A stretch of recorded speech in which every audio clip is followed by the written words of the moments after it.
Publikasi laporan keuangan kuartal 3 perbankan tidak menunjukkan kinerja yang sangat baik, sehingga minim dampaknya untuk kinerja pasar modal. Ditambah lagi, adanya sentimen ketidakpastian dari global yang menyebabkan kinerja IHSG sepanjang bulan November bergerak negatif 6,07%. Sementara kinerja Government Bond Index bergerak tipis 0,08%. Lalu, apa yang akan menjadi penggerak market selanjutnya? Apakah akan ada window dressing di tahun 2024 ini? Dan bagaimana strategi investasi di tahun 2025? Pak Rudi, kalau bulan Desember itu kan biasanya terkenal dengan istilah adanya window dressing, kemudian ada Santa Claus effect gitu ya Pak. Nah, apakah bulan Desember 2024 ini ada kemungkinan terjadi window dressing Pak?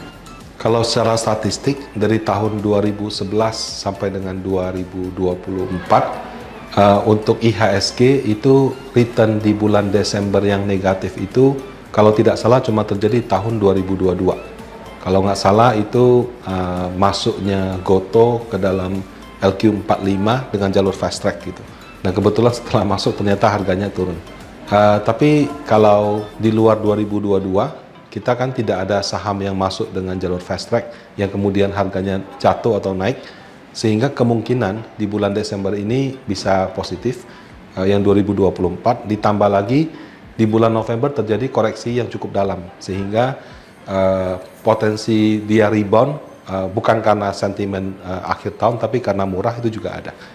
Nah, tapi kalau dari sudut pandang investor institusi biasanya di 1-2 minggu terakhir di bulan Desember itu cenderung sudah tidak begitu aktif karena banyak yang mengambil cuti, kemudian karena mungkin anggota timnya tidak lengkap, proses untuk diskusi, eskalasi, kalau misalnya mau mengambil suatu resiko mungkin menjadi agak terhambat. Walaupun ya sekarang bisa Zoom atau apa, tapi tetap perlu ada diskusi lah. Kalau perorangan, meskipun sekarang banyak aplikasi transaksi saham, tapi kalau orang sedang berlibur juga menurut saya kecenderungan untuk mengambil resiko juga mungkin agak berkurang. Malah mungkin pengeluarannya lebih banyak gitu ya. Jadi kalau untuk akhir tahun, apalagi 1-2 minggu terakhir yang orang hubungkan dengan Santa Claus Rally, itu malah menurut saya transaksinya cenderung agak tipis.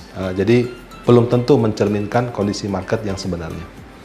Nah, kemudian kalau untuk obligasi, kami juga memperhatikan indeks obligasi pemerintah yang diterbitkan Infovesta selama hampir 15 tahun terakhir, kebetulan pada bulan Desember selalu positif.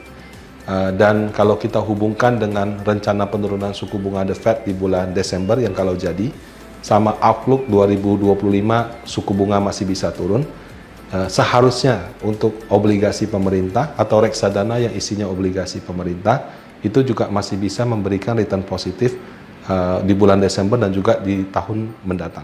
Pak, IHSG sepanjang bulan November sudah bergerak negatif 6,07%. Apakah valuasi IHSG saat ini sudah termasuk murah, Pak? Nah, kalau kita bicara valuasi, kita nggak bisa pakai harga. Jadi kita harus menggunakan indikator valuasi. Bisa PE ratio, bisa price book value ratio.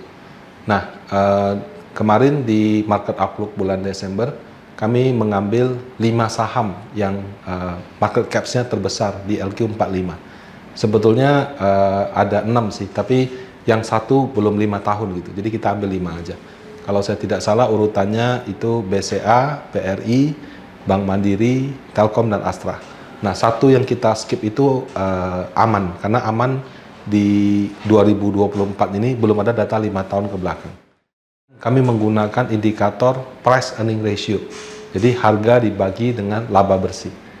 Nah, kenapa saya bilang nggak bisa menggunakan harga? Ya karena kalau harga misalnya pada saat 5 tahun yang lalu harga BCA mungkin sekitar 5.000, sekarang sudah sekitar 10.000, sudah 2 kali lipat gitu kan.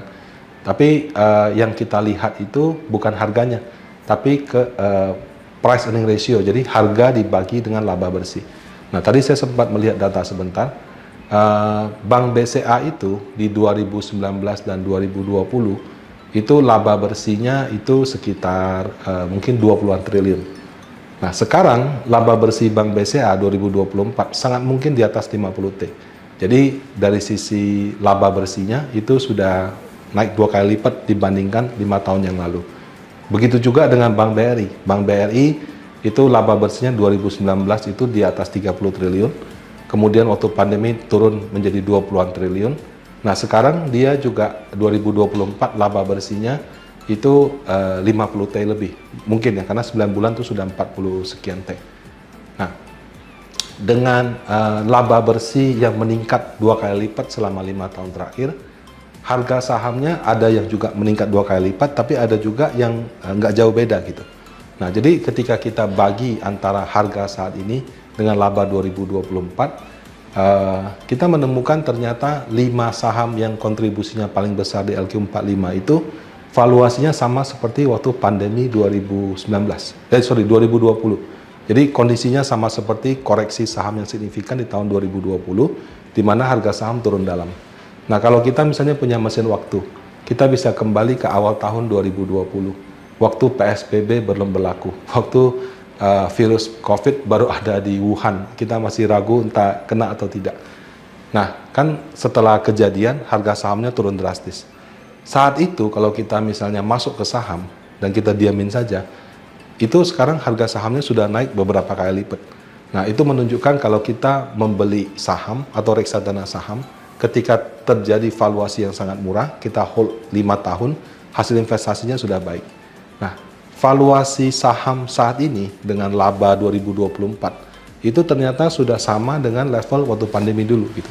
Jadi saya bisa katakan saat ini valuasi IHSG itu sudah sangat murah, sehingga investor-investor yang berbasis value, yang ketika dia membeli saham di valuasi murah itu, terus terang sudah mungkin entah sudah masuk atau bersiap-siap untuk masuk.